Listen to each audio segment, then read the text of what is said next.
Your daughter isn't lost. My dog knows where she is." The words came from a boy no older than 8, standing at the iron gates of the Cross estate, with mud caked on his torn sneakers and a German shepherd sitting alert beside him.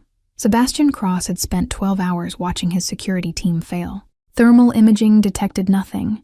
Tracking dogs lost the scent at the garden's edge, and every camera on the property showed his daughter Ruby simply vanishing during the charity gala's fireworks display. The ground swallowed her whole, leaving only questions and the metallic taste of fear in his mouth. The boy's voice carried through the intercom with unsettling certainty, cutting through the chaos of walkie-talkie chatter and helicopter rotors overhead. Sebastian's hand froze on the whiskey glass he'd been gripping since dawn broke over his fruitless nightmare. Every muscle in his body screamed for action, yet all his power meant nothing against a child's disappearance. His head of security, Warren, moved to dismiss the child with a wave. "Boss, we've had 17 false tips already.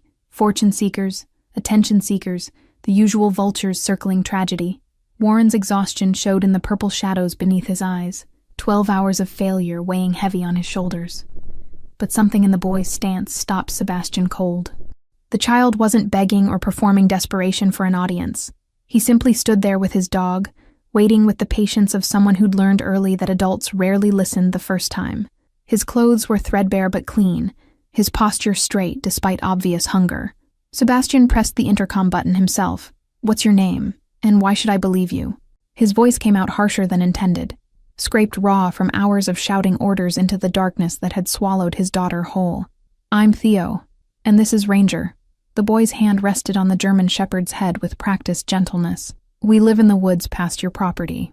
Ranger found something this morning that belongs to a little girl." His matter-of-fact tone carried none of the manipulation Sebastian expected from someone claiming impossible knowledge. The dog's ears swiveled forward at his name, intelligence gleaming in brown eyes that tracked every movement beyond the gate. A fresh wound marked his left foreleg, recently cleaned but untreated, the kind of injury that would send most animals whimpering for shelter. Yet Ranger sat perfectly still, focused entirely on the estate beyond the iron bars. Warren stepped closer to Sebastian, lowering his voice. "Sir, this is wasting time we don't have. The FBI arrives in 40 minutes, and they'll want answers about why we're entertaining random children instead of expanding the search radius." Professional concern masked something deeper, the unspoken acknowledgement that after 12 hours, statistics turned brutally against them. Sebastian studied the boy through the security monitor, cataloging details his years in dangerous business taught him to notice. Theo's eyes held no calculation, no performance of grief designed to extract money or favor. Instead, they carried the weight of someone who'd seen adults fail children before and expected nothing different now. "Open the gate." The command left Sebastian's mouth before conscious thought caught up. Warren's protest died at the look on his boss's face, the expression of a man with nothing left to lose and everything riding on instinct. 12 hours of sophisticated technology had produced exactly nothing. The iron gate swung open with mechanical precision, and Theo walked through without hesitation. Ranger moved beside him with a slight limp, favoring his injured leg, but never breaking stride. The boy's gaze swept the estate's manicured grounds with the quick assessment of someone who'd learned to map escape routes by reflex. Sebastian met them halfway down the drive, unable to wait inside while Possibility walked toward him on dirty sneakers. Up close, Theo was smaller than he'd appeared on the monitor, sharp cheekbones suggesting missed meals, and a childhood that skipped past softness straight into survival. The boy carried himself like an old soul trapped in a young body. "Show me what Ranger found." Sebastian forced his voice lower, gentler than the desperation clawing at his chest. The early morning sun cast long shadows across the estate, marking the passage of time in a night that refused to end. Every second Ruby remained missing felt like a stone added to the weight crushing his lungs. Theo reached into his jacket pocket and produced a small object wrapped in a clean cloth. He unfolded it carefully, revealing a silver charm bracelet Sebastian recognized with a jolt that went through him like voltage. Ruby's bracelet, the one her mother gave her before cancer claimed her life 3 years ago, the one Ruby never removed. "Ranger found this near the old creek bed, about 2 miles into the forest." Theo's voice remained steady, but his fingers trembled slightly as he offered the bracelet. There were 2 sets of footprints there, both small. One belonged to a girl around 6, the other to a boy maybe 4 years old. Information delivered with the precision of someone who'd learned to observe details adults missed. Warren moved forward, but Sebastian raised a hand, taking the bracelet himself. The metal was cold against his palm, and a smudge of mud still clung to one of the charms. His daughter had been alive this morning, alive and somewhere in the forest that stretched for miles beyond his property's carefully controlled boundaries. 2 sets of prints. Sebastian's mind raced through implications. My daughter didn't wander off alone. She was with another child.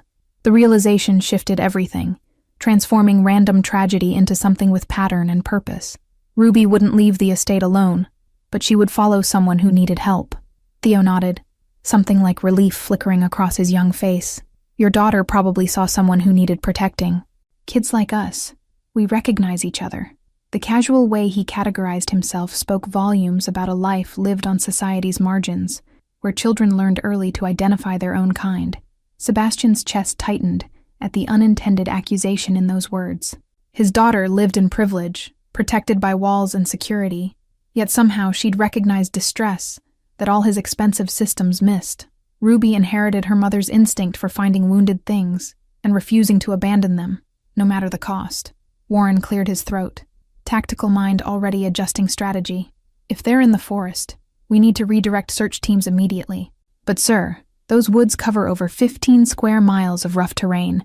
We'll need helicopters with thermal imaging back in play. His radio crackled with distant voices, other security personnel awaiting orders.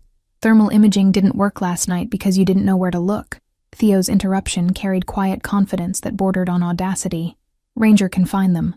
He's been tracking the scent since dawn. The German shepherd's ears pricked at the change in conversation tone, body tensing with readiness.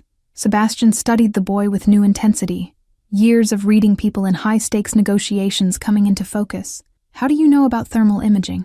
And why would a child your age be living in the woods with a dog instead of in a home? Questions that mattered less than finding Ruby but needed asking nonetheless. I know things because I pay attention. Theo's chin lifted slightly, defensive pride flashing across his features. And I'm in the woods because the foster system decided my brother and I were better off separated. They were wrong, so I left to find him. Raw honesty delivered without self-pity, just statement of fact. The mention of a younger brother clicked pieces into place for Sebastian. The second set of prints. That's your brother? Understanding dawned with the cold clarity of someone recognizing their daughter's enormous heart had led her into danger. Ruby would absolutely follow a small child into the forest if she thought he needed help. His name is Finn, and he's 4 years old. Theo's voice cracked slightly on his brother's name, the first real emotion breaking through his carefully controlled exterior. 3 nights ago, 2 men came looking for him at the place where I'd been hiding him. We ran, but they followed us into the forest near your property. Sebastian's blood ran cold as implications cascaded through his mind. This wasn't random chance or childhood wandering. His daughter had somehow witnessed a pursuit during the gala and done exactly what her mother would have done. She'd intervened, consequences be damned, and now both children were missing in 15 square miles of wilderness. Warren's hand moved to his weapon, professional instincts taking over. Boss, if there are men actively pursuing these children, we're dealing with potential kidnapping. I need to call this in to local authorities immediately. This goes beyond private security protocols. His expression had shifted from skepticism to grim calculation. No police yet. Sebastian's command came out sharp, honed by years of making decisions others questioned. If these men are still out there, sirens and uniforms will spook them into doing something desperate. We find the children first, then we deal with whoever's hunting them. The Mafia boss in him understood predators better than any protocol manual. Theo's shoulders dropped slightly, tension releasing as Sebastian's words registered. Thank you. 2 syllables carrying the weight of a child who'd stopped expecting adults to choose belief over procedure. Ranger lost the trail when it started raining around midnight, but he can pick it up again from where he found the bracelet. Sebastian was already moving toward the garage where his vehicles waited. Warren, get 2 of your best men. Armed but discreet. No radios, no phones that can be tracked. We go in quiet and fast. Adrenaline finally had direction, purpose channeling the helpless rage that had consumed him through the endless night. His daughter was alive, and someone was going to pay for every second of terror she'd endured. The German shepherd fell into step beside Theo, moving with purpose despite his injured leg. Up close, Sebastian could see the dog was older than he'd first appeared, gray, threading through the black and tan fur around his muzzle. But Ranger's eyes held unwavering focus, The kind of determination that came from a bond forged through survival rather than convenience. "How did you find the bracelet this morning?" Sebastian asked as they reached the garage. Multiple luxury vehicles gleaming in organized rows that suddenly seemed obscene given the circumstances. "Those woods are massive, and you said the trail went cold at midnight." The logistics bothered him. Too much coincidence in the timing. Theo glanced up, and for the first time, something like hope flickered in his expression. Ranger never stops searching when someone needs finding. He worked the area all night in circles until he picked up something. "We found the bracelet caught in brush near the water, and he knew it mattered." Pride colored his words when speaking of his dog, the kind of devotion that transcended simple pet ownership. Sebastian selected his Range Rover, built for rough terrain, and equipped with emergency supplies he'd never expected to actually need. Warren and 2 other security personnel, both former military, both trusted, climbed in with practiced efficiency. Theo and Ranger took the back seat, the boy's small frame dwarfed by leather upholstery that cost more than most people's monthly rent. "The creek bed where you found the bracelet, how far from the property line?" Warren pulled out a topographical map, professional focus overriding his earlier skepticism. "We need to establish search parameters and likely movement patterns if we're doing this without official support." His finger traced potential routes through the forest. Theo leaned forward, studying the map with surprising comprehension. "About 2 miles northeast, past the ravine that drops 30 feet. There's only one safe way down, which means if they cross there, they were heading deliberately toward the old lumber mill." His finger pointed to a spot on the map that made Warren's expression darken. "That lumber mill's been abandoned for 15 years. Warren's voice carried implications Sebastian caught immediately. "It's also the perfect location for someone who wants to stay hidden. Structure still intact, multiple exit points, surrounded by dense forest that makes approach difficult." The tactical assessment hung heavy in the vehicle's confines. Sebastian's hands tightened on the steering wheel as he navigated the estate's perimeter road toward the forest access point. Dawn had fully broken now, golden light filtering through trees that suddenly seemed less like natural beauty and more like walls of a massive labyrinth hiding his daughter. Every second of driving felt like wasted time, yet rushing blindly would accomplish nothing. "The men who were chasing your brother." Sebastian kept his eyes on the rough path ahead, but his voice demanded answers. "Who are they? And why target a 4-year-old child?" The question carried weight beyond parental concern. It was the tone of someone who'd spent years navigating dangerous people and recognizing threat patterns. Theo's reflection in the rearview mirror showed internal struggle, loyalty warring with necessity. They work for the agency that placed Finn in his last foster home, but they're not there to help him. They're there to make sure he disappears before he can talk about what he saw. Words delivered with the bitter knowledge of a child who'd learned to distrust the systems meant to protect him. Warren exchanged glances with Sebastian, both men reaching the same grim conclusion. Corruption in child services isn't uncommon, but actively hunting a child suggests serious criminal exposure. Warren's military background showed in his clinical assessment. What could a 4-year-old possibly witness that warrants this level of pursuit? His foster father ran an illegal adoption ring, selling children to people who couldn't pass legitimate background checks. Theo's voice dropped to barely above whisper, as if speaking it louder might make the horror more real. "Finn's too young to testify, but he's not too young to be a loose end they want tied up. I got him out 3 weeks ago, and they've been hunting us since." The Range Rover jolted over a particularly rough patch of terrain, throwing everyone forward against seatbelts. Ranger braced himself with practiced ease, never taking his attention from the window, as if memorizing the route for future reference. The dog's injured leg had started bleeding again, dark spots appearing on the vehicle's expensive leather, but he showed no signs of stopping.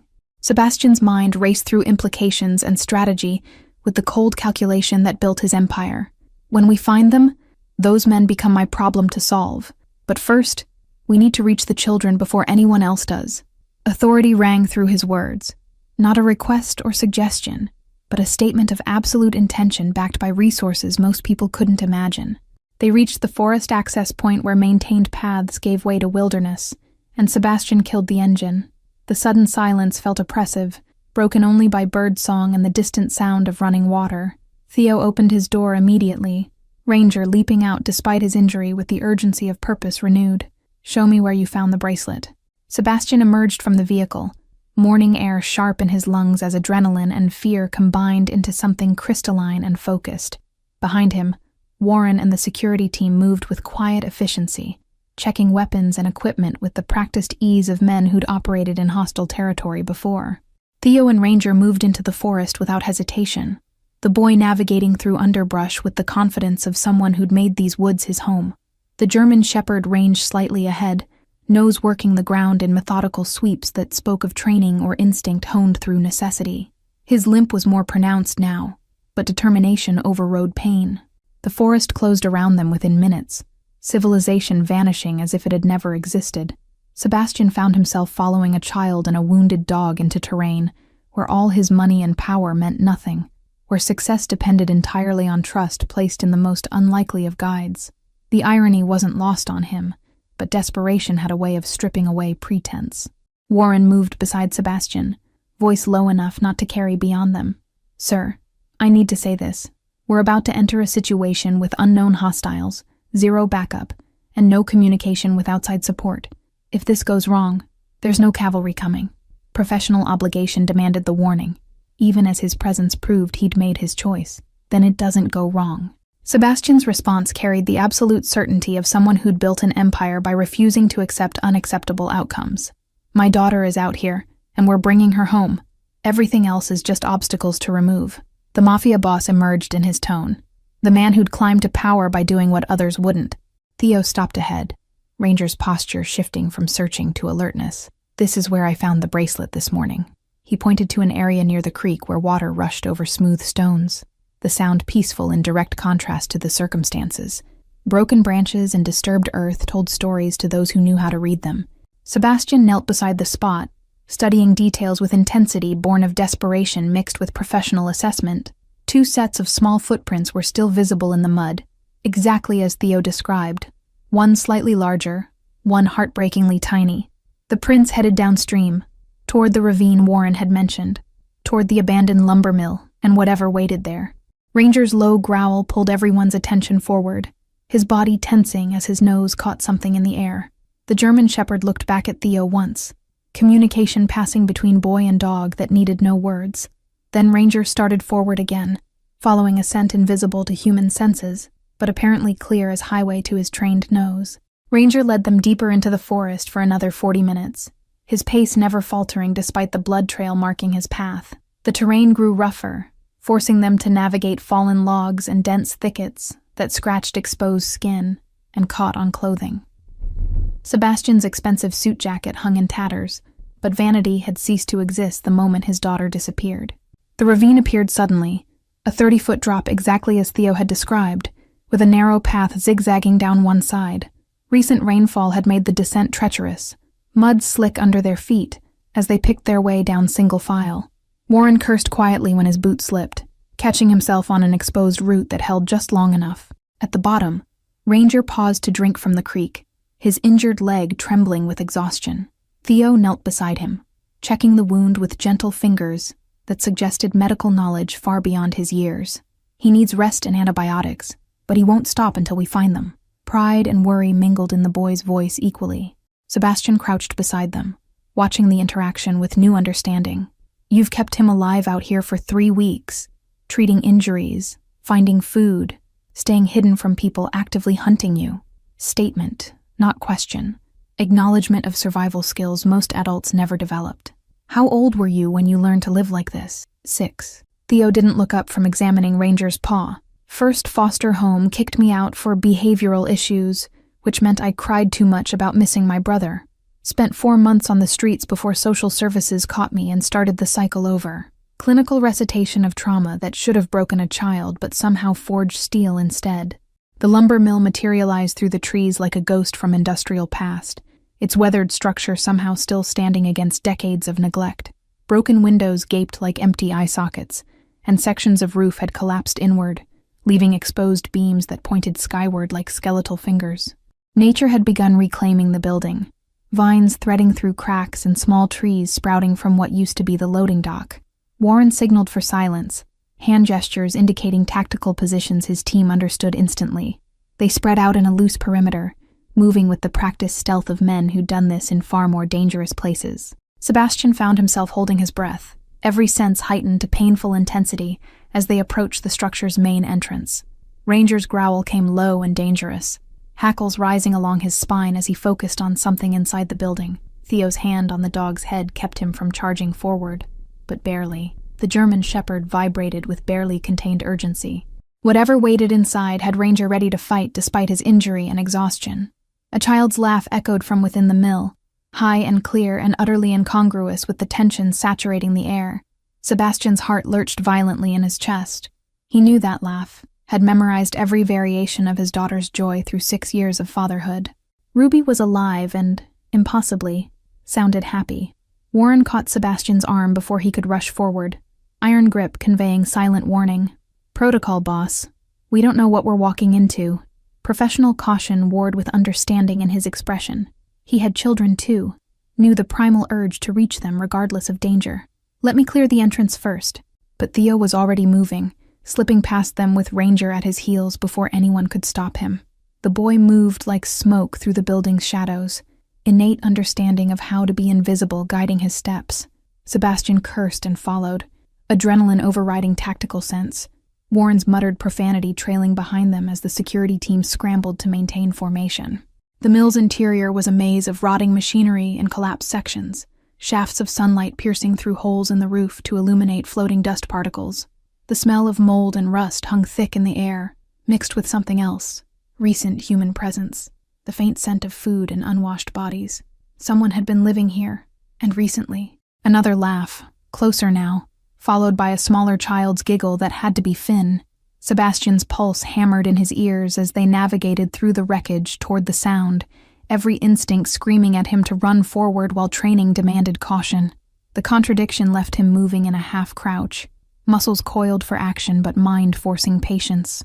They rounded a corner into what used to be the mill's main processing floor, and Sebastian's world narrowed to a single focal point. Ruby sat cross-legged on a relatively clean patch of floor, her party dress from last night torn and dirty, but her face animated as she told a story to a tiny boy curled against her side.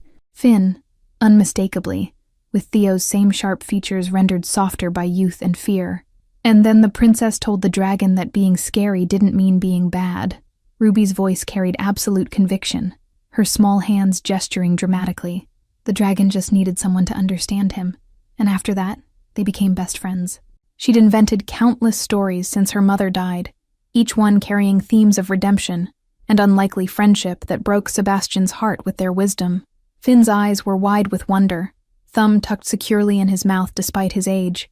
The dragon wasn't bad? The question came out muffled around his thumb, hopeful and desperate in equal measure. Whatever this child had witnessed, he needed desperately to believe that monsters could choose differently. Theo's breath caught audibly, and Finn's head whipped around at the sound. "Theo!" The 4-year-old scrambled to his feet and launched himself at his brother with the absolute trust of a child who'd been waiting for salvation he knew would come.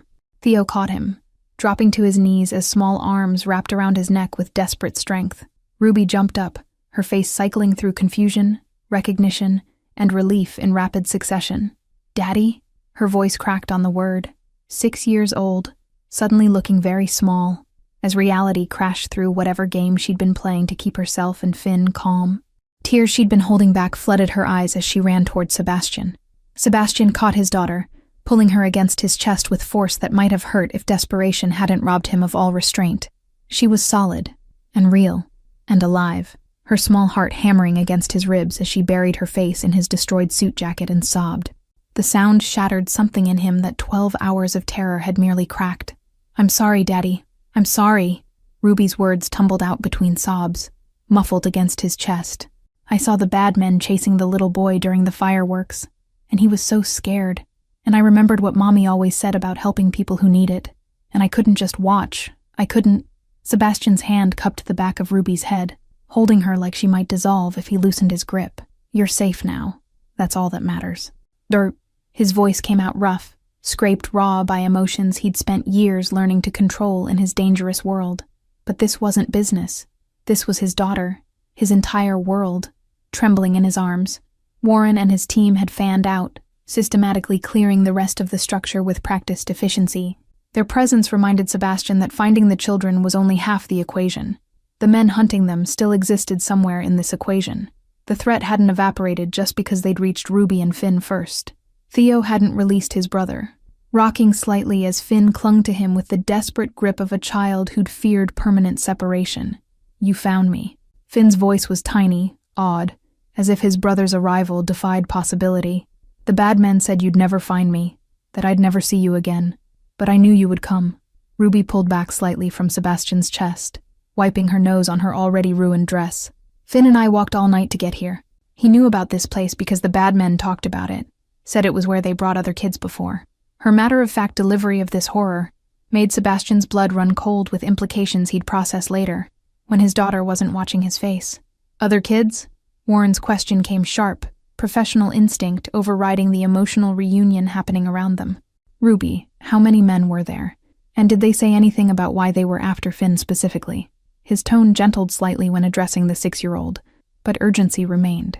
Ruby's small face scrunched in concentration, the expression she made when trying to remember details exactly right. 2 men. One was really tall with a scar on his neck, and the other one kept coughing. "They were talking about money, something about how Finn's new family already paid, and they couldn't refund the merchandise."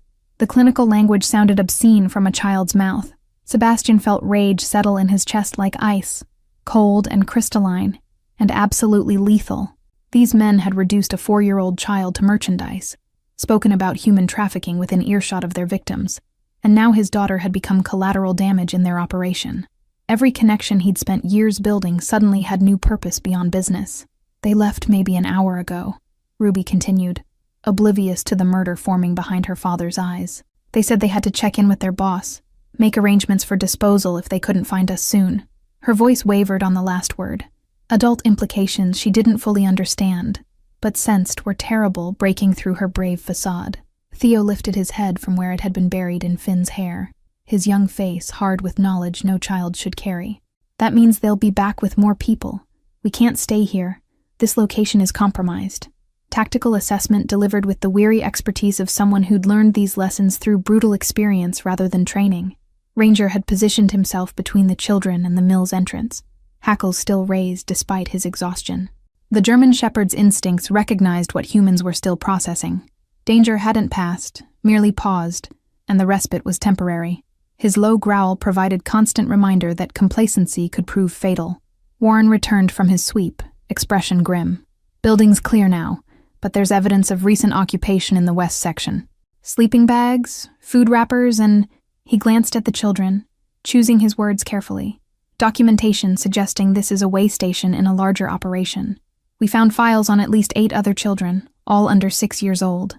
Sebastian's jaw clenched hard enough to ache, but he forced his voice calm when he spoke. "Get photos of everything. Names, dates, any identifying information about the buyers or operators." To Theo and Ruby, he said, "We're leaving now, all of us together. Whatever happens next, you're under my protection." Authority rang through the statement. Not offer, but declaration of immutable fact. Ruby's hand found Theo's free one, creating a chain of connection between all 4 children and the adults surrounding them. "Theo took care of Finn all by himself for weeks." Her voice carried fierce admiration. "And Ranger found me when I got lost trying to remember the way back to your house. He wouldn't let anything hurt us." The dog's ears perked at his name, tail offering one tired wag. Finn finally released his brother enough to look around, taking in Sebastian and the security team with wide, cautious eyes. "Are you good people or bad people?" The question came out with heartbreaking directness, the query of a child who'd learned early that adults came in both varieties, and choosing wrong could prove catastrophic. "Theo says good people are really rare." Sebastian knelt to bring himself to Finn's eye level, aware that every word mattered in this moment. "I'm Ruby's father, which means I'm someone who understands how important brothers and sisters are to each other." He glanced at Theo, then back to Finn. "Your brother never stopped looking for you, and he brought me to help. That makes us good people, I think." The 4-year-old studied Sebastian's face with unsettling intensity, processing information through whatever filter trauma had installed in his young mind. Finally, he nodded once, apparently satisfied by some criteria only he understood. "Okay, but Ranger has to come too.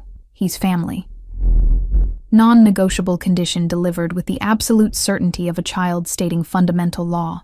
"Everyone comes." Sebastian stood, scooping Ruby up despite her protests that she could walk. "Warren, we move now. I want this location under surveillance within the hour. When those men come back, I want to know who they are and who they work for."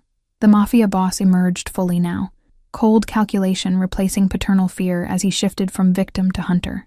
They moved toward the exit in a protective formation, Warren's team creating a perimeter around the children. Sebastian carried Ruby while Theo walked beside them with Finn on his hip, the older boy's thin arms trembling with the effort. Ranger limped alongside, his presence a constant reassurance to the children, even as his injury worsened with continued exertion. Sunlight hit them as they emerged from the mill's shadows, warm and real and ordinary in a way that felt almost offensive after what they'd discovered inside. The forest stretched around them, beautiful and indifferent to human evil, bird calls continuing their cheerful songs as if children weren't being bought and sold in abandoned buildings beneath the trees. The journey back to the Range Rover took half the time it had taken to reach the mill, urgency overriding caution now that they had the children secure. Sebastian's arms burned with Ruby's weight, but he wouldn't have released her even if she'd asked. Physical contact provided constant confirmation that she was real, alive, returned from the nightmare that had consumed his last 12 hours. Theo kept pace despite carrying Finn, his young body pushed past reasonable limits by necessity and adrenaline. Twice he stumbled on the rough terrain, but each time he caught himself, adjusted his grip on his brother, and continued without complaint. The boy's jaw was set in grim determination that reminded Sebastian of soldiers he'd known, people who refused to acknowledge pain because surrender wasn't an option they could afford. Warren coordinated quietly with his team via hand signals, maintaining tactical awareness even during extraction. His eyes constantly scanned the forest, looking for movement that didn't belong, listening for sounds that suggested pursuit. Professional paranoia earned through years of keeping dangerous people alive in dangerous situations. Instincts Sebastian trusted absolutely because they'd never failed him before. They reached the vehicle without incident, though every second of the climb up from the ravine felt exposed and vulnerable. Sebastian secured Ruby in the back seat, her small hands refusing to release his jacket until he promised he wasn't going anywhere. Theo settled Finn beside her, both younger children gravitating toward each other with the comfort of shared ordeal. Ranger collapsed in the cargo area with an exhausted groan that spoke of reserves fully depleted. Blood had soaked through the makeshift bandage on his leg, and his breathing came labored, but his eyes remained alert, tracking everyone's movements as if standing guard even in exhaustion. The German shepherd had given everything he had to find these children, pushing past injury and fatigue through pure determination. Warren took the driver's seat, while Sebastian remained in back with the children, unable to stomach physical distance from his daughter, even for the practical necessity of navigation. His arm stayed wrapped around Ruby's shoulders, anchoring her to his side as the Range Rover lurched forward over rough terrain. She'd stopped crying but hadn't stopped trembling, small aftershocks of adrenaline crash working through her system. "Daddy?" Ruby's voice came small, hesitant in a way she rarely sounded. "Are you angry with me for leaving?" The question carried weight beyond simple curiosity. It held the fear of a child who'd done what she believed was right, but understood that right actions sometimes carried wrong consequences. Her fingers twisted in his jacket, waiting for judgment. Sebastian's throat tightened painfully, but he forced words through it. "I'm not angry. I'm grateful you're alive, and I'm proud that you saw someone who needed help and chose to be brave." He tilted her chin up gently, making her meet his eyes. "But we need to talk about how being brave doesn't mean doing dangerous things alone. There are ways to help that don't require putting yourself at risk." Theo's expression flickered with something complicated, gratitude mixed with pain, the look of a child who'd never had someone speak to him about bravery as valuable, rather than bravery as foolishness. His arms tightened around Finn, who'd finally fallen asleep against his brother's chest, tiny snores providing counterpoint to the vehicle's rumble. Safety had arrived like anesthesia, allowing unconsciousness trauma had prevented. "What happens to us now?" Theo's question came quiet, but direct, practical concerns reasserting themselves now that immediate danger had passed. "Social services will put Finn back in the system if they find us. They'll separate us again, and next time, I might not be able to get him back." Fear lived in his voice, the terror of powerlessness that came from being small in a system designed by adults. Sebastian met the boy's eyes in the rearview mirror, seeing Ruby's hand slip into Theo's with casual protectiveness. "What happens now is that you and Finn stay with me until we figure out something permanent." The words emerged with finality that surprised even him. He hadn't planned this, hadn't thought beyond finding Ruby. "Those men aren't going to stop hunting you, and I'm not about to let them succeed." Warren's glance in the mirror carried question and concern, but he said nothing. Years of working together meant he understood when Sebastian made decisions that transcended rational business sense, operating instead from the moral code that lived beneath the dangerous exterior. Some lines couldn't be crossed.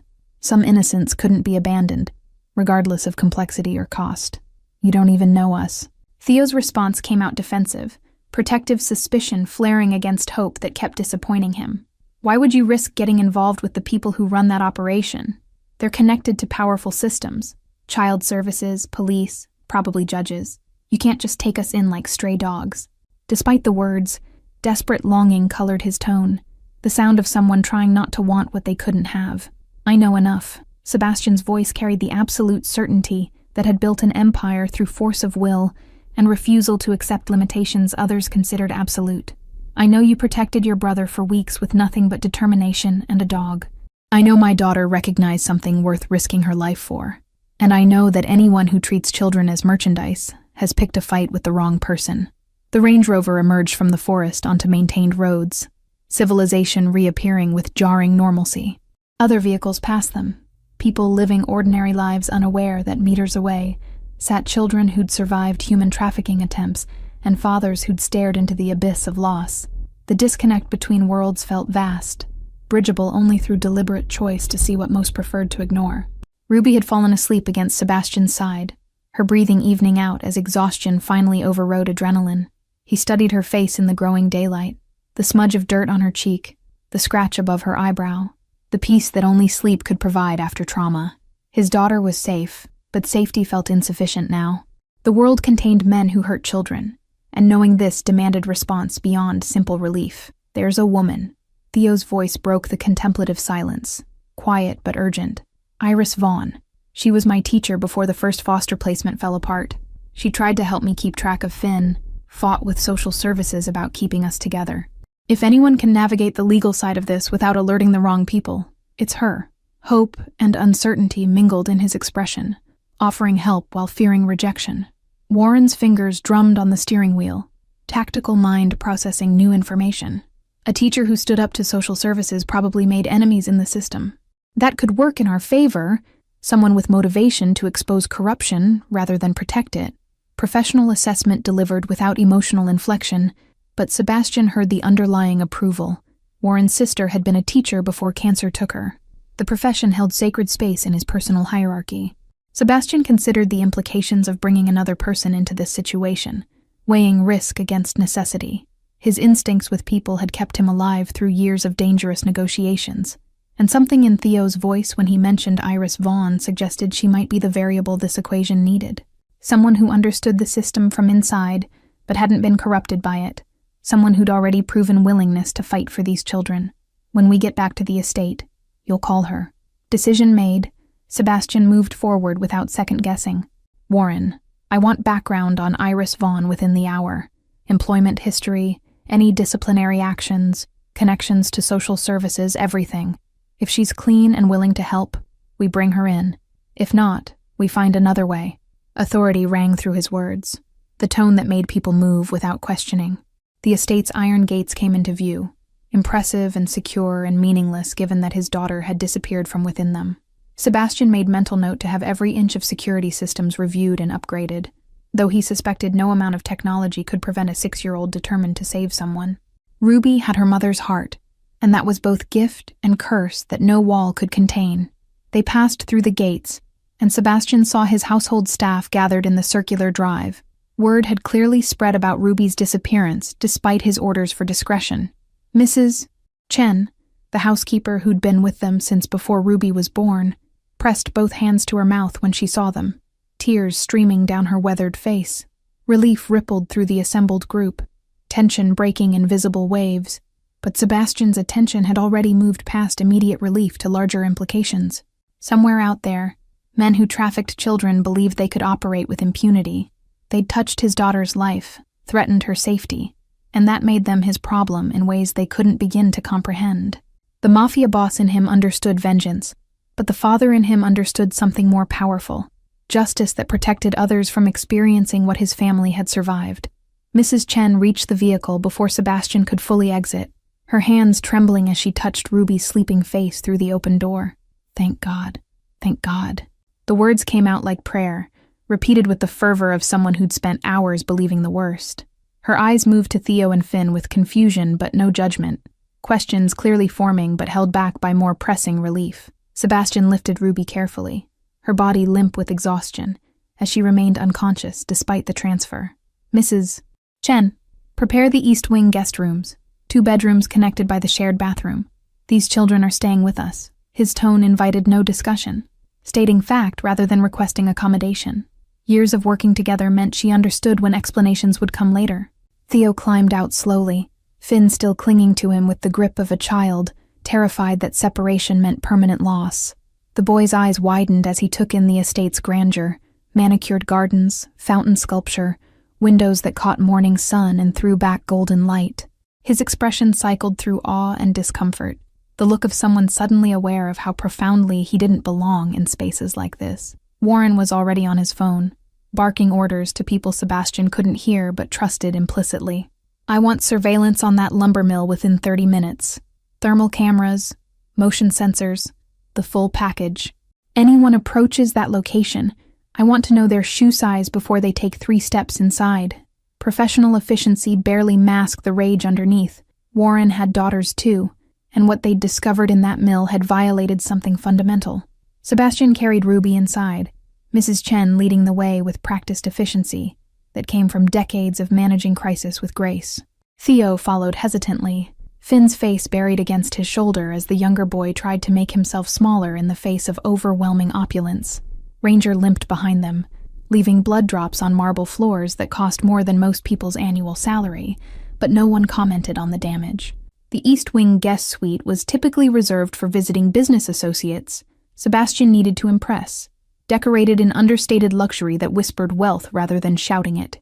Mrs. Chen pulled back the covers on the master bed, and Sebastian laid Ruby down with infinite care, removing her ruined shoes, but leaving her in the torn party dress until she woke and could change herself. Her small hand caught his wrist even in sleep, refusing to let go. The second bedroom is ready, Mr. Cross. Mrs. Chen gestured to the connecting door, her voice professionally neutral, despite the questions clearly burning behind her eyes. She'd been with the family long enough to know when to speak and when to simply execute orders without interrogation. I'll have food sent up, soup, bread, nothing too heavy for upset stomachs. And I'll call Dr. Morrison for the dog. Theo stood frozen in the doorway, Finn still wrapped around him like a barnacle. We can't stay here. The protest came out weak, undermined by the exhaustion, evident in every line of his thin frame. This is too much. We don't need all this. Just somewhere safe until we figure out what's next. Pride fought with desperation in his expression, the battle of someone who'd learned to expect nothing, and therefore owed nothing. Sebastian straightened from Ruby's bedside, studying the boy with new appreciation. You spent 3 weeks in the forest protecting your brother, with nothing but determination and a dog. I think you've earned the right to sleep in a bed for 1 night. He gestured to the second bedroom. Put Finn down. Let him rest somewhere warm. Being strong doesn't mean refusing help when it's offered freely. The words seemed to crack something in Theo's carefully maintained composure. His shoulders sagged slightly, exhaustion finally permitted to show now that safety had arrived. He carried Finn into the adjoining room, laying his brother on sheets that probably cost more than every possession they'd owned combined. The 4-year-old's eyes fluttered open briefly, registered his brother's presence, then closed again with the trust of a child who believed Theo could protect him anywhere. There are clothes in the dresser, probably too big but clean and warm, Mrs. Chen's voice had softened, maternal instincts overriding professional distance. Bathroom is stocked with everything you need. I'll have food up in 10 minutes, and Dr. Morrison should arrive within the hour for Ranger. She paused, then added quietly, You're safe here, child. Mr. Cross doesn't make promises he doesn't keep. Sutter. Theo's eyes met Sebastian's across the space between rooms, searching for deception or ulterior motive, the way abused animals checked for hidden threats. Whatever he found seemed to satisfy some internal test, because he nodded once, acceptance tentative but real. Thank you. 2 words that carried the weight of someone unused to speaking them. Gratitude that came hard because kindness had been so rare in his experience. Warren appeared in the hallway, phone still pressed to his ear, but expression grim in a way that made Sebastian's instincts flare with warning. He stepped out of the children's earshot, pulling the door partly closed behind him. What did you find? The question came out flat, already braced for news that would complicate an already impossible situation. Background on Iris Vaughn just came through. Warren's voice dropped to near whisper, ensuring their conversation remained private. Former elementary school teacher, resigned 4 months ago after filing formal complaints against child services regarding placement irregularities. Her complaints were dismissed as unfounded, but she didn't stop. She's been building a case independently, documenting patterns of children disappearing from the system. Respect colored his tone, the recognition of someone fighting battles others avoided. Sebastian processed this information rapidly, implications cascading through his tactical mind. She's already investigating the same network that's after Finn. That makes her either an invaluable ally or a liability if the wrong people know she's involved. His eyes moved to the door where Theo and his brother rested, calculations shifting to account for new variables. Where is she now? That's the interesting part. Warren's expression shifted to something almost resembling approval. She's been living in her car for the past month after losing her apartment. Apparently standing up to corrupt officials doesn't pay well. Been spending her days at the public library, using their computers to compile evidence she can't afford to store anywhere else. He paused, then added, "She's clean, boss. Genuinely clean. No red flags, no suspicious connections, just a teacher who cared too much to look the other way." The description resonated with something in Sebastian's chest, recognition of the rare person who chose principle over comfort. "Find her. Bring her here. Tell her Theo needs her help." He glanced back at the guest rooms where 3 children slept, protected for the moment, but vulnerable in ways that transcended physical security. And Warren? Make sure she understands this isn't a request from someone who plans to take no for an answer. Warren's slight smile acknowledged the implicit threat and promise in those words. On it. What about the lumber mill surveillance? His fingers were already moving across his phone screen, multitasking with the efficiency of someone who'd learned to juggle crises as routine. Teams in position. But if those traffickers come back, we need a strategy beyond observation. When they come back, not if, we let them. Sebastian's voice carried the cold calculation that had built his reputation in far darker circles than polite society knew existed. I want names, faces, vehicle information, every detail about their operation. Then we use those details to dismantle the entire network from the top down. These people need to understand that touching children carries consequences they can't negotiate their way out of. The sound of Ranger's pained whine drew their attention back to the guest suite. Through the partly open door, Sebastian could see Theo kneeling beside the German shepherd, speaking softly while examining the dog's injured leg with careful fingers. The boy's face was pale with worry, hands gentle despite the urgency in his movements. Whatever connection existed between child and dog ran deeper than simple pet ownership. This was partnership forged through shared survival. Mrs. Chen appeared with a tray of food, navigating past them with practiced grace. "Dr. Morrison just called. He's 15 minutes out and bringing surgical supplies in case they're needed." Her eyes lingered on Ranger with professional assessment. "That dog's lost a lot of blood. He might need a transfusion if the wound is as bad as it looks from here." No judgment colored her tone, just practical concern for an animal who'd clearly earned respect through action. Sebastian returned to Ruby's bedside, unable to remain away for long, even with Warren handling logistics. His daughter slept on, face peaceful in a way that contradicted the terror of the last 12 hours. He traced the scratch above her eyebrow with one finger, marveling at her courage and cursing it in equal measure. She had her mother's fearless heart, and that gift would give him gray hair before he reached 40. "Daddy?" Ruby's voice came out muzzy with sleep, eyes opening to slits that struggled against exhaustion. "Is Theo okay? And Finn?" Even half-conscious, her first concern was for the boys she'd protected, the children she'd risked everything to help. Pride and fear warred in Sebastian's chest at this evidence of who his daughter was becoming. "They're safe, right in the next room." Sebastian smoothed her hair back from her forehead, gesture automatic from 6 years of comforting nightmares and scraped knees. "Ranger's here too, and a doctor is coming to help him. You did something incredibly brave, Ruby. But now you need to rest and let the adults handle things for a while." Authority and gentleness balanced in his tone, father and protector occupying the same space. Ruby's eyes drifted closed again, but her hand found his and squeezed with surprising strength. "Promise you won't send them away." The words came out slurred with returning sleep, but the urgency beneath them was unmistakable. "Theo doesn't have anybody, Daddy. Nobody but Finn and Ranger. Promise." Child logic that cut through complexity to reach the fundamental truth. These boys had nothing, and she'd recognize that fact instantly. Sebastian's promise caught in his throat, tangled with implications he hadn't fully processed yet. I promise we'll figure something out that keeps them safe. Careful wording that committed to protection without specifying parameters. The negotiator's instinct to maintain flexibility even with his sleeping daughter. Ruby seemed to accept this, her breathing evening out as unconsciousness reclaimed her completely. Dr. Morrison arrived with the efficiency of someone accustomed to Sebastian's emergencies, carrying a veterinary medical kit that looked better stocked than most human hospitals. He was in his 60s, silver-haired and steady-handed, the kind of professional who'd seen enough to remain unflappable. His eyes assessed Ranger from across the room, cataloging injury and exhaustion with clinical precision that missed nothing. That's one tough animal. Morrison knelt beside the German shepherd, hands moving with practiced gentleness as Ranger's eyes tracked him warily. Looks like he's been running on pure determination for hours past when instinct should have shut him down. The leg wound is infected. He'll need antibiotics, probably stitches, and several days of enforced rest. Professional assessment delivered without judgment, just facts requiring action. Theo hovered protectively, torn between trust and suspicion, as a stranger examined his dog. He saved their lives, both of them, tracked Ruby through miles of forest and stayed between her and danger the whole time. Pride filled his voice, the tone of someone defending family honor. Whatever he needs, whatever it costs, I'll find a way to pay you back. Desperate promise from a child with no resources but infinite determination. Morrison's weathered face softened slightly, and he glanced at Sebastian before responding.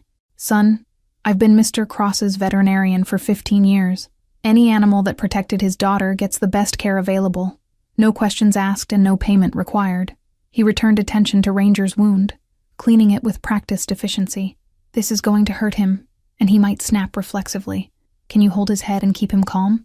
Theo dropped immediately to his knees, cradling Ranger's massive head in his lap, while speaking in low, steady tones.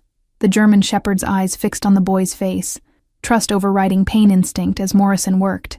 The bond between them was palpable, forged through weeks of mutual dependence in circumstances that would break most adults, let alone a child barely 8 years old. Warren reappeared in the doorway, making eye contact with Sebastian and jerking his head toward the hallway. We need to talk. Now. Urgency underscored the words, the tone Warren used when situations evolved in ways that demanded immediate decision-making. Sebastian excused himself quietly, following his security chief down the corridor and away from potential eavesdroppers. Iris Vaughn is here. Warren's announcement came without preamble.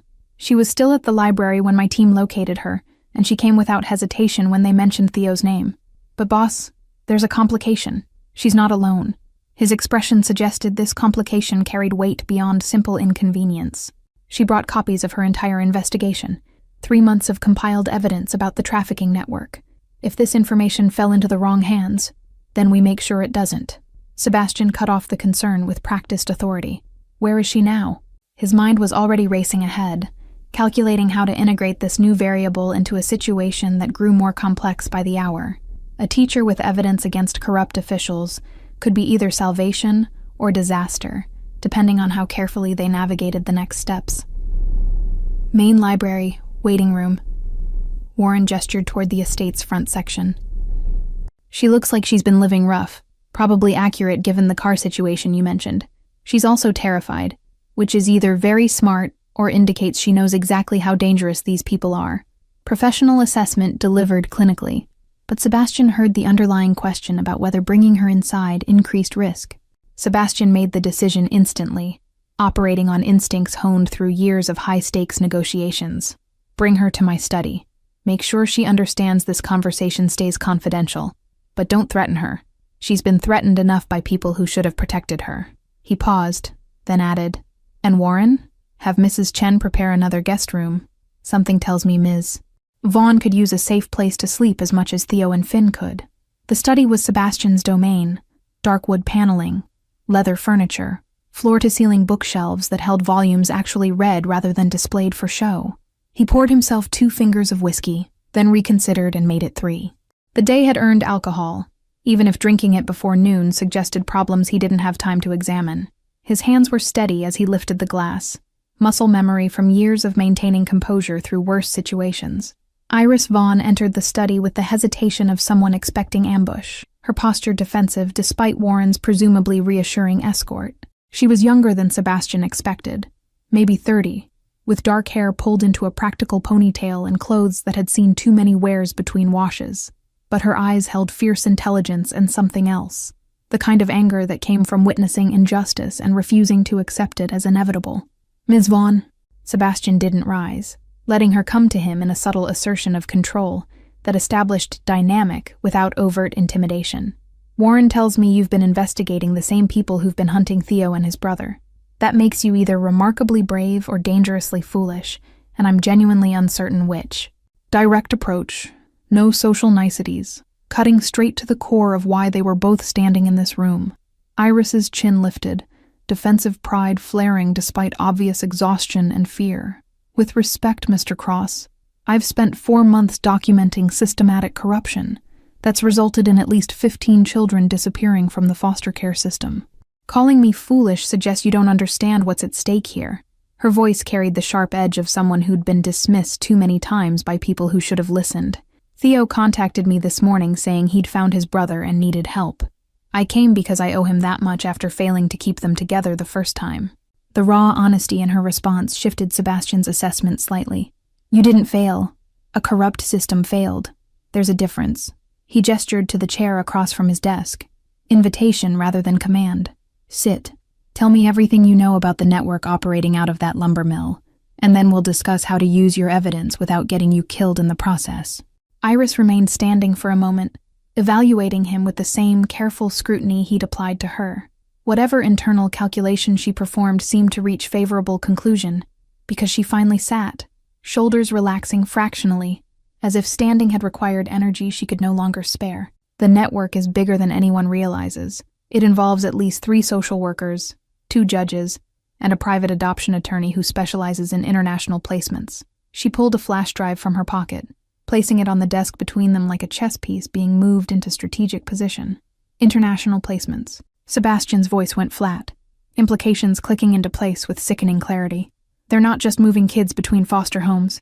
They're trafficking them across borders to buyers who've been rejected by legitimate adoption agencies." The scope of the operation expanded in his mind, tentacles reaching further than he'd initially estimated. These weren't small-time opportunists. This was organized crime with institutional protection.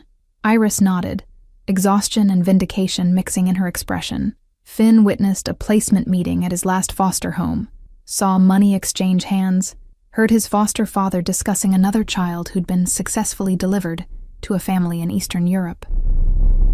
He's 4 years old and couldn't articulate what he saw, but he knew it was wrong. Her hands clenched in her lap, knuckles white with suppressed rage.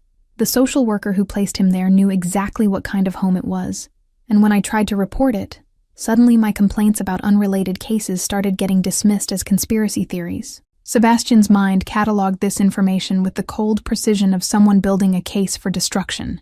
"How many people have seen your evidence?" The question carried weight beyond simple curiosity. Operational security mattered when dealing with enemies embedded in systems designed to protect them. If the wrong person knew what Iris had compiled, her life expectancy became measured in hours rather than days. Just me and my former principal, who helped me access school records showing pattern of children being removed from her school and never appearing in any other district's enrollment. Iris's voice steadied as she shifted into professional mode, teacher's precision replacing emotional exhaustion. "I've been compiling everything digitally and storing copies in 3 separate cloud accounts under fake names. If something happens to me, instructions exist for releasing everything to media outlets simultaneously." The dead man's switch impressed Sebastian more than he'd expected. "You've been preparing for the possibility they'll come after you directly." Statement, not question. Recognition of strategic thinking most civilians never developed. That level of paranoia suggests you've already had close calls. His eyes narrowed, studying her face for confirms his suspicion had hit accurate. Iris's slight flinch confirmed it. 2 weeks ago, someone tried to run me off the road during my morning commute. 3 days after that, my apartment caught fire under suspicious circumstances. Investigators ruled it accidental, but the timing was remarkable. Clinical recitation of attempted murder delivered with the flatness of someone who'd processed terror and arrived at grim acceptance. I've been sleeping in my car and moving locations every night since then, which probably seems paranoid, except they really are trying to stop me. It's not paranoia if they're actually trying to kill you. Sebastian's dry observation broke some of the tension, and Iris's mouth twitched in what might have been a smile under different circumstances. "You'll stay here until we've neutralized the threat. Non-negotiable." Authority rang through his words, the tone that had built an empire by refusing to accept unacceptable outcomes. "Warren will assign you personal security, and will coordinate with my attorneys to determine how best to leverage your evidence without exposing you to additional risk." Iris opened her mouth, likely to protest the imposition, then seemed to reconsider, as reality trumped pride. "I need to see Theo first. He called me because he trusts me, and I won't have him thinking I'm here for any reason except helping him and Finn." Firm boundary despite her precarious position, the teacher's instinct to prioritize her students' emotional well-being over her own safety. The principle behind it reminded Sebastian uncomfortably of his daughter's decision to help Finn despite obvious danger. "He's upstairs with his brother and the dog who tracked down my daughter." Sebastian stood, finishing his whiskey in one smooth motion. "All three of them are exhausted, traumatized, and in desperate need of someone who represents safety rather than threat. Your presence might be the first piece of good news Theo's received in months." He moved toward the door, then paused. "Fair warning. My daughter has decided they're staying permanently. 6-year-olds aren't known for nuanced understanding of social services protocols or legal guardianship requirements." The walk to the guest wing felt longer than it should, weight of accumulated decisions pressing down with each step. Sebastian found himself questioning choices made in the heat of crisis, promising protection to children he barely knew, involving a teacher whose investigation could draw dangerous attention, dismantling his carefully controlled life because his daughter's enormous heart had collided with others' cruelty. But then he remembered Ruby's face when he'd found her in that lumber mill, the fierce protectiveness as she'd guarded Finn, and doubt evaporated. Iris's breath caught audibly when she entered the guest suite and saw Theo sitting beside his sleeping brother, one hand resting on Finn's small chest as if monitoring heartbeat for reassurance. The boy's head whipped around at their entrance, eyes going wide with recognition and relief that stripped years from his carefully maintained maturity. "Ms. Vaughn?" Disbelief and hope mingled in those two syllables, the sound of someone seeing salvation appear when they'd stopped believing it existed. "Hi, Theo." Iris's voice cracked slightly, professional composure fracturing under the weight of genuine emotion. She crossed the room and knelt beside his chair, bringing herself to eye level in the instinctive gesture of a teacher who understood children needed equals, not authority figures looming over them. "I'm so sorry I couldn't keep you and Finn together before. I tried, but the system—" Words failed her. Inadequacy of explanation rendered meaningless by result. "You're here now." Theo's simple statement carried absolution, childhood's capacity for forgiveness that adults lost somewhere along the path to cynicism. "That's what matters. And Mr. Cross says we can stay here where it's safe, at least for a while." Uncertainty colored the last phrase, experience teaching him that adult promises often came with expiration dates. "You believe him, right? That we're actually safe this time?" Iris glanced at Sebastian, question implicit in her gaze. Was he making promises he intended to keep, or offering temporary shelter that would ultimately end in more disappointment for children who'd already experienced too much? Sebastian met her eyes steadily, letting her see the resolve that had carried him through years of dangerous decisions. Whatever silent communication passed between them seemed to satisfy her internal test. "I believe Mr. Cross is someone who keeps his word." Iris returned attention to Theo, her hand finding his and squeezing gently. "And I believe you're safe here in ways you haven't been safe in a very long time. But Theo, there are still legal realities we need to address. Social services will be looking for you and Finn, and we can't hide you forever." Teacher's honesty refusing to offer false comfort, respecting the boy's intelligence enough to acknowledge complexity. Theo's jaw set in the stubborn line Sebastian was beginning to recognize. They can look all they want. I'm not letting them take Finn again. Not after what he saw. Not when those people are still out there. The fierce protectiveness in his young voice reminded Sebastian of Ruby's declaration that nobody had helped when she'd asked. These children had learned too early that the world contained predators, and that help often failed to materialize until after damage was done. Sebastian moved to the window, giving Iris and Theo space for their reunion, while his mind worked through logistics and implications. Warren's surveillance on the lumber mill would provide intelligence about the trafficking network's operations. Iris's compiled evidence offered leverage against corrupt officials once properly deployed. But the immediate problem remained. 2 children who legally belonged to a system that had already failed them catastrophically, and a teacher whose investigation had made her a target. Mrs. Chen appeared in the doorway carrying fresh towels and a tray of tea, her presence a reminder that life continued in domestic rhythms even as crises unfolded. Dr. Morrison says Ranger will recover fully with rest and proper care. The wound was infected but not critically. He'll need antibiotics for 10 days and no strenuous activity for at least 2 weeks. Her report delivered with the calm efficiency that made her irreplaceable. He's sleeping now, and I've set up a bed for him in the corner where he can remain with the children. Finn stirred at the sound of voices, small face scrunching, before eyes opened to survey the room with cautious awareness. His gaze found Theo first, anchor point, safety confirmation, then moved to Iris with dawning recognition. Miss Iris? The name came out slurred with sleep and hope, as if he couldn't quite believe she was real. Did you come to take us home? The question hung in the air, loaded with implications about what home meant to a child who'd been moved repeatedly between temporary placements. Iris's expression cycled through pain and determination, before settling into gentle resolve. I came to make sure you and Theo are safe, and Mr. Cross has kindly offered to let you stay here while we figure out what comes next. In careful wording that promised nothing she couldn't deliver. Honesty that children deserved even when truth was complicated. Ruby's voice carried from the adjoining bedroom, groggy but insistent. Daddy? I heard voices. Are Theo and Finn still here? The question held anxiety that suggested she'd feared they'd disappeared while she slept. Nightmare logistics of adult decisions removing the boys she'd risked everything to protect. Sebastian moved to her doorway, finding his daughter sitting up in bed with hair wild and eyes still heavy with exhaustion. They're right here, and they're not going anywhere. Sebastian's promise emerged before conscious thought could temper it, parental instinct overriding caution. He saw Iris's eyes widen slightly at the declaration, understood she was cataloging the legal impossibility of what he'd just committed to. But some promises transcended legality, existing in the realm of moral obligation that superseded paperwork and protocol. The next hours blurred into domestic chaos as the household adjusted to sudden occupants. Mrs. Chen produced children's clothing from sources Sebastian didn't question, outfitting Theo and Finn in clothes that actually fit, despite the estate rarely hosting children beyond Ruby. Dr. Morrison departed with instructions for Ranger's care and a promise to return for follow-up examination.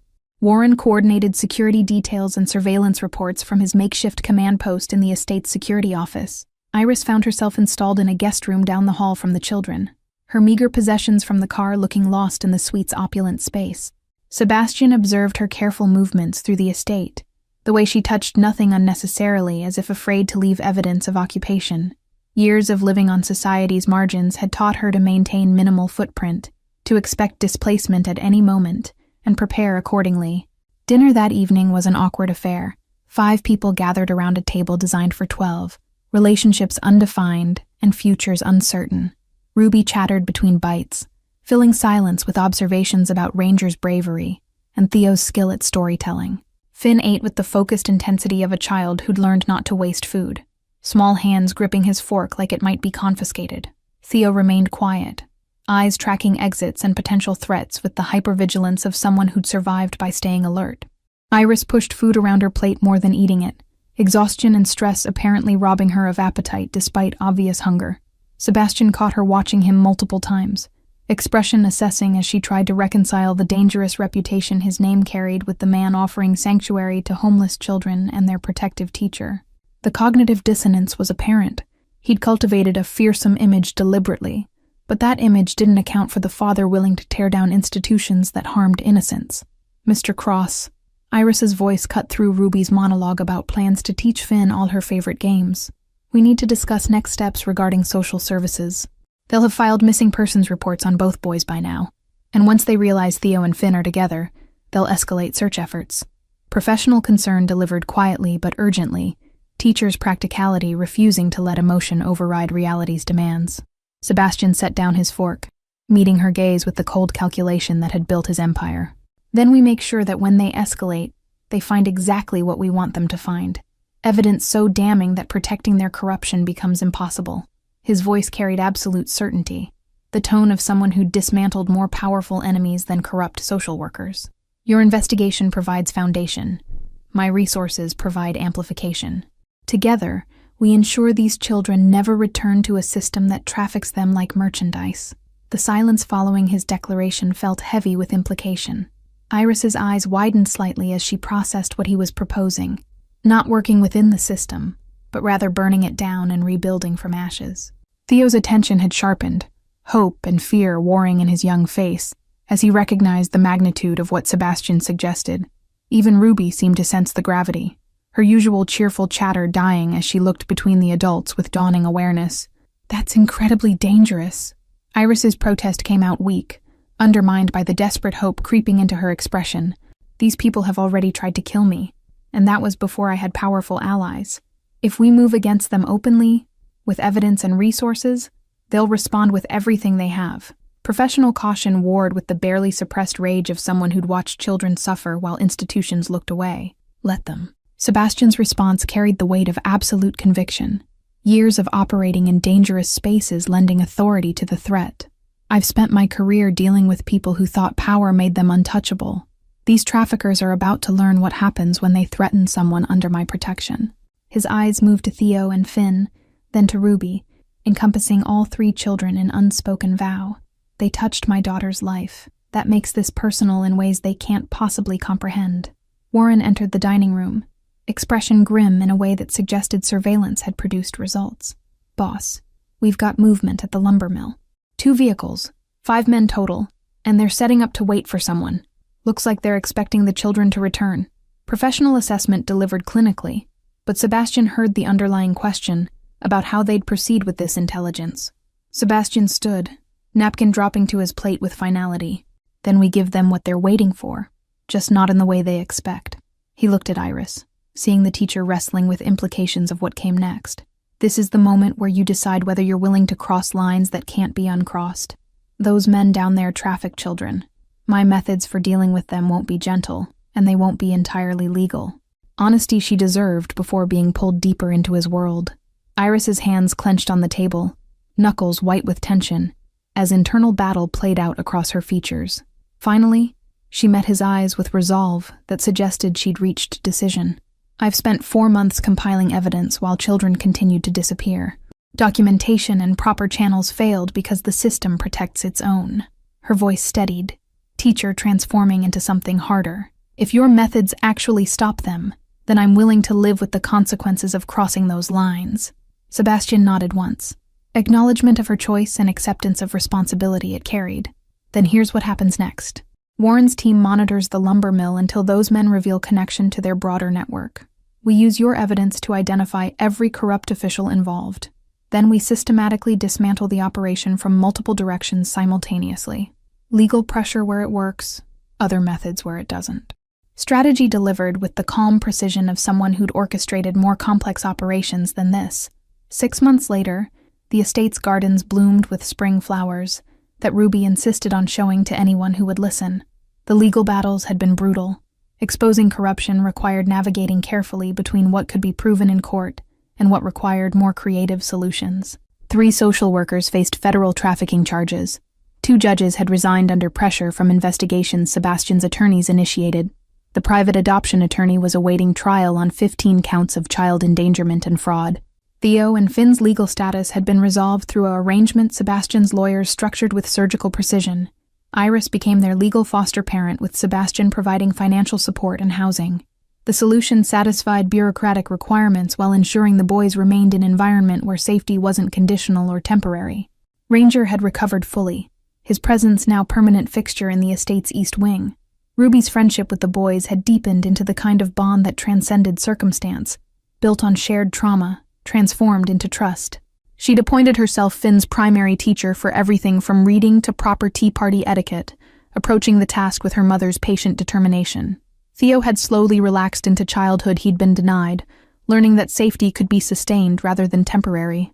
Iris had bloomed in unexpected ways, the teacher's careful reserve giving way to dry humor and fierce protectiveness that matched Sebastian's own.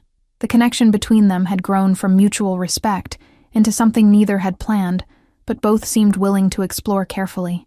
She'd returned to teaching, but now at a private school on the estate grounds that Sebastian had established for Ruby, Theo, Finn, and other children whose situations required special consideration. The trafficking network's dismantlement had been thorough and permanent. Some arrests came through legal channels, evidence Iris compiled finally reaching uncorrupted officials with power to act. Other key players in the operation simply disappeared, their absence noted, but never fully explained. Sebastian's world operated with different rules than civilian society, and he'd applied those rules without hesitation to people who trafficked children. Warren's final surveillance report on the lumber mill showed it demolished by county order. The structure that had served as trafficking way station reduced to rubble and hauled away. The forest had begun reclaiming the space, new growth already visible where darkness had once festered. Sometimes justice required burning things down completely before rebuilding could begin, and Sebastian felt no regret about the ashes left behind. Thank you all for following this story about courage that comes in unexpected forms, and families built through choice rather than circumstance. If this touched your heart the way it touched millions of others, write in the comments which country you're watching from. Don't forget to like, subscribe, and share this video. Your support helps me continue bringing these stories to life. And remember, heroes really do come in all sizes.